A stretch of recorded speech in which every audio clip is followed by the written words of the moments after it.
Hello மக்களே வணக்கம். நம்ம இன்றைக்கி சூப்பரான கார சட்னி எப்படி செய்கிறதுன்னு பார்க்கலாம். இந்த மாதிரி செஞ்சு பாருங்கள், டேஸ்ட்டு ரொம்ப அட்டகாசமாக இருக்கும். இந்த மாதிரி செஞ்சுட்டு நம்ம இதை வெளியே வச்சோன்னா கூட கெட்டு போகாது, ரொம்ப நேரம் நல்லாயிருக்கும். வாங்க வீடியோக்குள்ளே போகலாம்.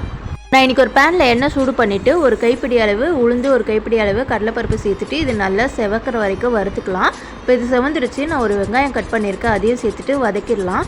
இப்போ இதோடு நான் ஒரு தக்காளி கட் பண்ணியிருக்கேன், அதையும் சேர்த்துட்டு ஒரு துண்டு இஞ்சி சேர்த்துக்கலாம், 2 காஞ்ச மிளகாய் சேர்த்துக்கலாம். இப்போ இது நல்லா வதங்கட்டும். இது வதங்கிறதுக்காக கொஞ்சம் உப்பு சேர்த்துடலாம், அவ்வளோதாங்க.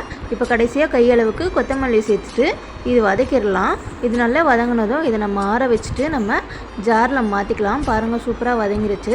இப்போ இதை நம்ம ஜாரில் மாற்றிட்டு அரைச்சி எடுத்துக்கலாம். இதை ரொம்ப நைஸாக அரைக்காமல் கொஞ்சம் குறை அரைச்சோன்னா சட்னி சாப்பிடும்போது ரொம்பவே டேஸ்ட்டாக இருக்கும். இப்போ பாருங்கள், நான் ஒரு பேனில் எண்ணெய் சேர்த்துட்டு கடுகு கருவேப்பிலை போட்டு தாளித்து கொட்டிடலாம். இப்போது சட்னி ரெடி ஆகிடுச்சு. தாளிப்பு சேர்த்துடலாம். நீங்களும் இந்த மாதிரி ட்ரை பண்ணி பாருங்கள். தேங்க்யூ.